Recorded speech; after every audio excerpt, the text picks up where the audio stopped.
Murakoze nawukosoraho gatoya aho uvuze ko ari umukino udafite icyo uvuze, kuko udafite icyo uvuze ntago twaza kuwushyira kuri qualification nibyo, ariko umukino wose ufite icyo uvuze, no kuvuga ngo niyo mpamvu twaje turi kwitoza, turimo kwitegura. Hari ibintu byinshi umuntu yigira mu mukino, nubwo nkuko bivuga wenda ibya qualification byarangiye, ariko hari byinshi byo kwiga, turacyafite urugendo. So navuga yuko ngiye nageza nimugoroba nitize zanjye za mbere ngiye gukora, ariko umwuka nasanze muri equipe, abakinnyi nabonye bameze neza.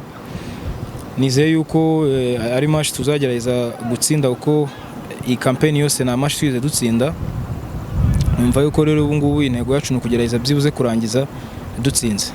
Kapitene, nibyo qualification ntabwo yabonetse, ariko muri urugendo rwose gushaka qualification we nka kapitene n'abagenzi bawe ni irihe somo mwizemo? Nje kubwanjye navuga ko harimo ibintu byinshi biri positive, kwa ko urebye amamatch twagiye dukina. Match ya mbere Senegal ku munota wa nyuma, for me ni hard luck, penalty ni ibintu bishobora kubaho. Match twari twakinye, match ya mbere twari twakinye na Mozambique, twari twanganyije. Ubu urebye twari twatangiye ibintu bimeze neza, dukurikizaho match ya Benin, muri Benin nabwo turanganya. ubona ko ibintu atari ibintu bisa nkaho bigishoboka.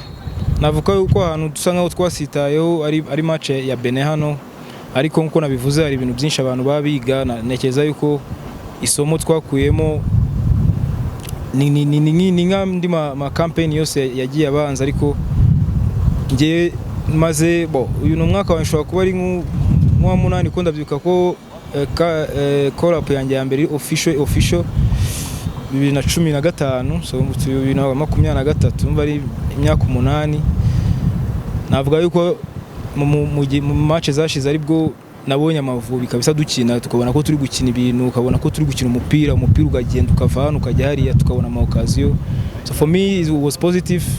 I think ko tugomba gukomereza aho ngaho kuzi campaign zizaza. Cyane uravuga ati ni ibintu biri positive, ubona hakwiye iki kugira ngo Amavubi tuyabone in the next CAN? Navuga yuko ikintu gikenewe ni ugutsinda nkuko nabivuze. Twagiye tugira match meza ariko bikarangira tudatsinze.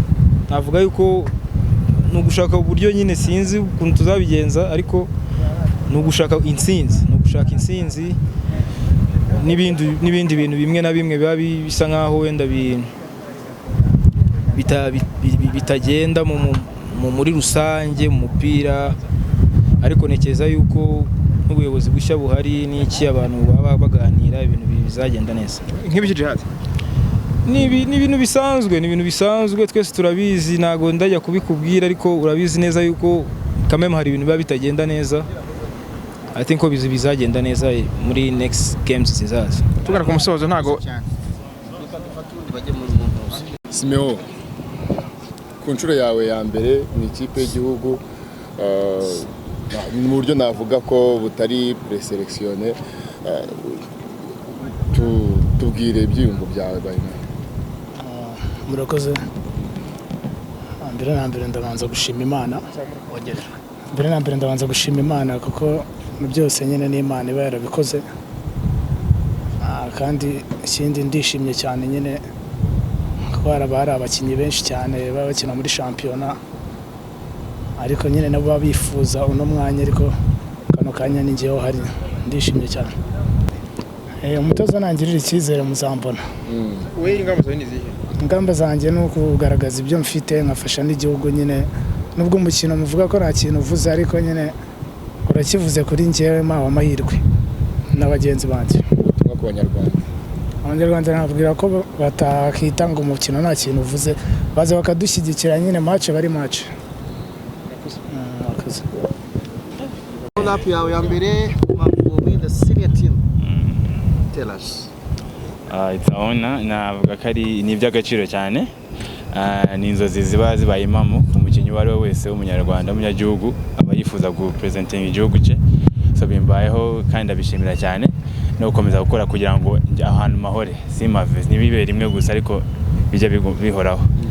ukibona telefone wiyumvishije ute ndaguhamagara? nahamagawe na team manager wa ikipe yanjye ambwira ko Emery yamuhamagaye ko ngomba kujoininga abandi, se n'iby'agaciro yego hari byari byatinze ariko nabyishimiye igihe cyose. Hanyuma kuri social media zawe nyuma yuko equipe nationale ihamagawe ntabwo ari waje mu ikipe ya mbere, nyuma yaho gato social media zawe abantu bazisuye babonye ko utari wishimiye ko waje muri 25, nyuma yaho ukibonye wo guhamagara wiyongeye muri bagenzi bawe social media gute kuri Instagram hari utuntu wari postingaga na commentinga z'abandi nkaseka gusa nyine ko hari abantu bavuga se ngo mitima ntabwo ari umunyarwanda n'umunyamahanga, navuga ko mu ndewe nakuriye hano n'ubwenda nagize amahirwe yo kwigaho hanze ariko nakuriye hano ndi umunyarwanda, so nasekaga kavuga ngo mitima n'umugande n'umukongomani nka posting avuga ati ndabaza ababyeyi naje numve ni blague gusa, ariko igihe cyose byazira njye mba ndi tayari kuri presenting igihugu cyanjye, ni igihugu cyanjye cyambyaye, so umwanya ro wose yaba ku munota wa nyuma cyangwa nahamagara bwa mbere cyangwa bwa nyuma n'ibyishimo gusa kuza hano, so ni ugushaka imbaraga zanjye. Twitega iki kuri mitima? Wavuze uti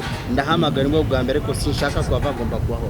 Nitegeye kwitanga kwanjye nuko bisanzwe, ngomba kwitanga igihe cyose nzabwa amahirwe yo kujya mu kibuga nabanzamo support yanjye ari kuri yaba kuri njyewe cyangwa kuri bagenzi banjye, nzitanga uko bishoboye kugira ngo tubone amanota.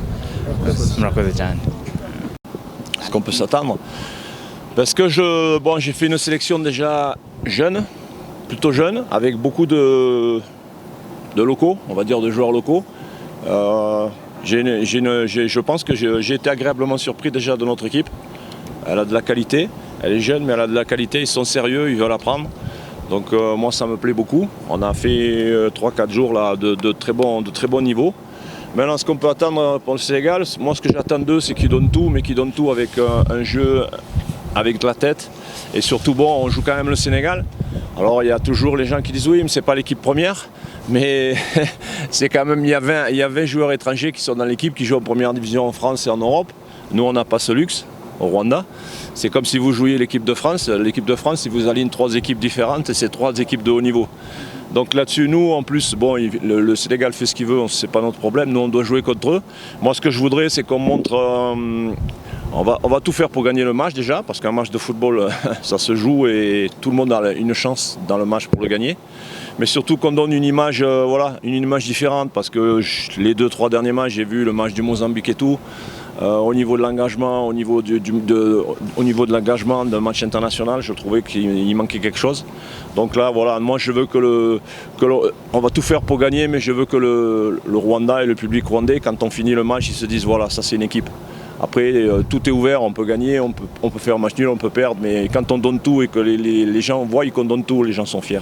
Maintenant, on va jouer pour gagner, hein, qu'on ne se trompe pas. Les Rwandais ont encore du souci de voir leur équipe se qualifier, donc l'équipe n'est pas qualifiée. Alors, qu'est-ce que vous envisagez comme des plans pour le futur, pour voir le Rwanda quand même se qualifier pour la 2e fois pour la CAN? Vous me posez la question, moi je suis là que pour une semaine, hein. Moi j'ai rien demandé, je suis le DTN, on m'a demandé, bon c'est vrai que ça fait 25 ans que j'entraîne en première division partout dans le monde, donc c'est sûr que si vous savez lire un CV, vous savez bien que je suis entraîneur. Maintenant l'équipe est éliminée, c'est une raison pour laquelle j'ai fait une équipe un peu plus jeune, parce que je voudrais montrer aux décideurs, parce que c'est pas moi qui décide, moi je suis pas le décideur, il y a des gens qui décident au-dessus, j'ai des patrons aussi, je voudrais leur montrer qu'on a une équipe jeune, c'est pour ça que je tiens à ce qu'on fasse un très grand match dans l'engagement, dans la qualité, pour qu'ils voient qu'avec cette équipe jeune, parce que je le pense, l'équipe qu'on a là, avec 3-4 autres joueurs qui sont absents pour diverses raisons, on a un potentiel. Je pense que l'équipe a un potentiel, mais sur un travail de 1 ou 2 saisons, mais vraiment un travail profond, parce que c'est sûr, je pense qu'avec le potentiel qu'a une équipe, qu'a cette équipe, si chaque fois vous venez, vous faites 5 jours de stage tous les 2 mois et que vous jouez Sénégal, vous n'allez pas pouvoir faire progresser l'équipe. Il va falloir faire peut-être un programme différent, mais c'est pas moi qui décide. Donc moi je m'occupe juste de la semaine, je fais tout pour être le meilleur possible et essayer de gagner ce match si c'est possible. Le reste, on aura le temps après, enfin on aura le temps, pas trop, parce que dans 1 mois et demi ça arrive, les matchs arrivent. Il va falloir décider, les gens qui sont au-dessus, qui sont là pour décider, il va falloir qu'ils décident qu'est-ce qu'ils veulent exactement. Voilà.